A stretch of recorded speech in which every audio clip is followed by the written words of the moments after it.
Bonjour, j'espère que vous allez bien.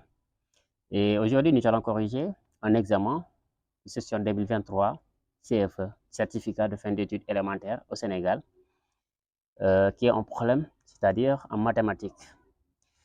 Voilà, donc je ne sais pas pourquoi on a donné ce sujet, ou je ne sais pas si on voulait promouvoir les génies financiers dans quelques années, mais ça paraît compliqué pour un élève de CM2 en entrant en sixième.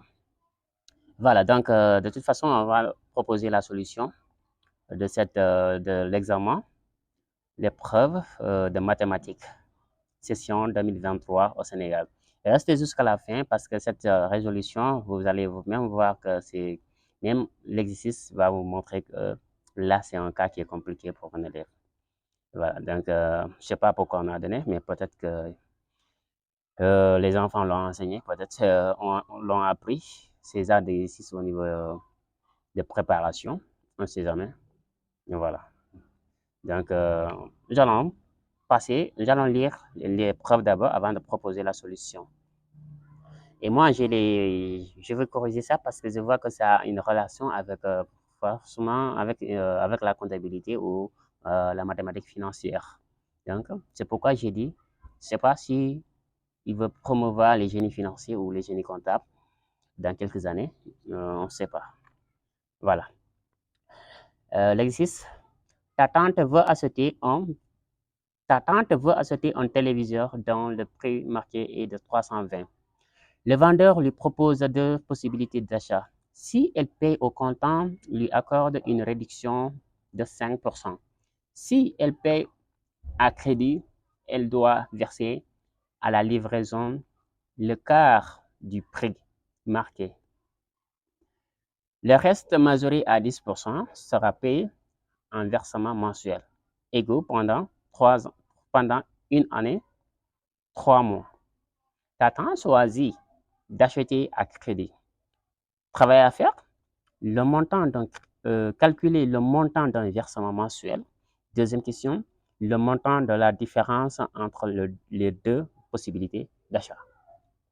Alors, ça devient un exercice intéressant, mais compliqué pour les élèves de CM2 entrant en sixième. Maintenant, la première question, le montant de versement mensuel. Mais on ne va pas répondre à la première question d'abord. Nous allons répondre d'abord le montant de la possibilité, du premier possibilité d'achat. Parce que la deuxième question nous dit de montrer la différence. Alors, on ne peut pas connaître la différence tant qu'on ne connaît pas le montant net de l'acquisition du téléviseur pour la première possibilité, alors que parce que nous avons une réduction de 5%. La réduction de 5%. Alors, premièrement, excusez-moi.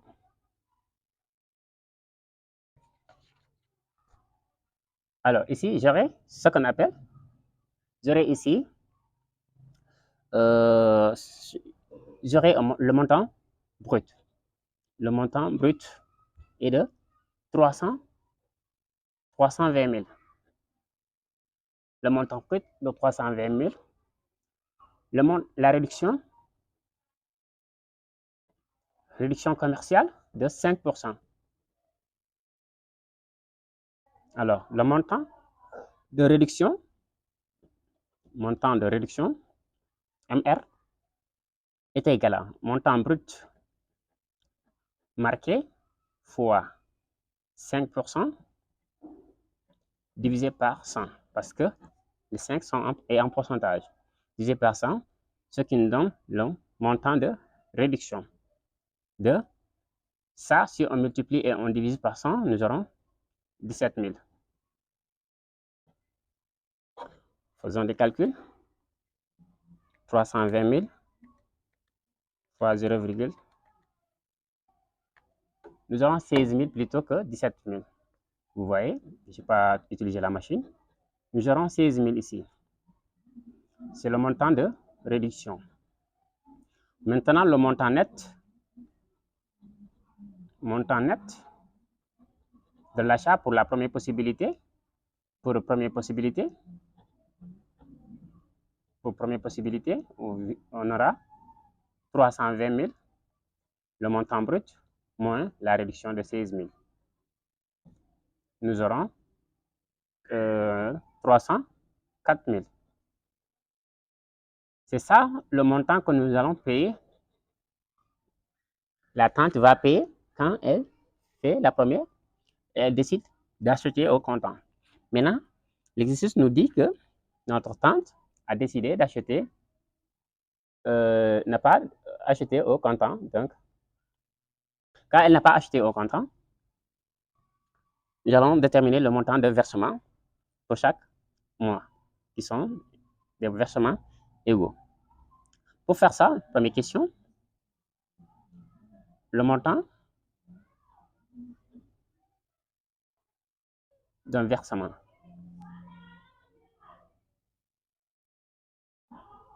mensuel. Le montant de versement mensuel, ok. Les consignes, on nous dit que quand on accepte de payer la deuxième possibilité, nous allons payer petit a, nous allons payer le quart d'abord, le quart du montant fixé, marqué. Alors, le montant marqué est de 320 000. Le quart de 300 000 est égal à fois 1 divisé par 4. Le quart, ça veut dire un quart. Donc, si on fait ça, quand on fait les calculs, nous allons trouver 80 000. Donc, à la livraison, c'est le montant que nous allons payer pour achat à crédit de 80 000. La possibilité, première possibilité et deuxième possibilité. Maintenant, si on paie 80 000, et ça va rester combien? 320 000 moins 80 000 est égal à 320 000. Il faut faire les calculs. Moins 80 000 est égal à 240 000. Quand on paie premier à la livraison 80 000, ça va nous rester 240 000. Et on nous a dit que ces 240 000 sera majoré le reste. Le reste de ces 240 000 sera majoré de 10%. Donc, la majoration, on va calculer la majoration qui est égale à 10% du montant qui reste. 10% de 240 000, ce qui fera 240 000 fois 10% divisé par 100 fois 10%, ce qui nous donne 24 000. Donc, la majoration, c'est 24 000. La majoration, ça veut dire, au lieu de réduction, c'est le contraire ici, ça augmente ici. Mais après le règlement du premier quart, la majoration. Maintenant, après le règlement du premier quart, nous aurons le montant restant à verser, qui est égal à 240 000, plus la majoration de 24 000. Ce qui nous donne plus 240 000, 264 000. Alors, nous avons 264 000. C'est en ce moment maintenant, on nous dit que ces 264 000, nous allons les payer en 15 mois, en 1 an, 3 mois. Donc, 1 an, 3 mois, c'est 1 an, par conversion, 1 an égale à 12 mois. Donc, 12 mois plus 3 mois égale à 15 mois. Donc, ces 364 000, on doit les payer en intervalle de 15 mois. 264 divisé par 15 mois est égal à 17 600. Donc, 17 600, c'est le montant de versement mensuel. Montant de versement, donc c'est la réponse de notre première question. Montant de versement mensuel est de 17 600. Nous allons encadrer ce résultat. Et maintenant, nous allons calculer le montant total parce que ça va nous servir de faire la différence entre la première option et deuxième option d'achat. 17 600 versements. Et pour ça, nous allons faire 264 000 que nous devrons verser à l'intervalle de 15 mois pour 17 600 plus 80 000 que nous avons payé à la livraison, ce qui donne 344 000 francs. Ce 344 000 francs, c'est le montant total pour la deuxième option que nous allons verser pour la deuxième option, 344 000. Alors que, souvenez-vous bien, le montant pour la première option est de 304 000. Cela va nous permettre de répondre à la troisième question. C'est égal la différence entre la première option d'achat et la deuxième option d'achat.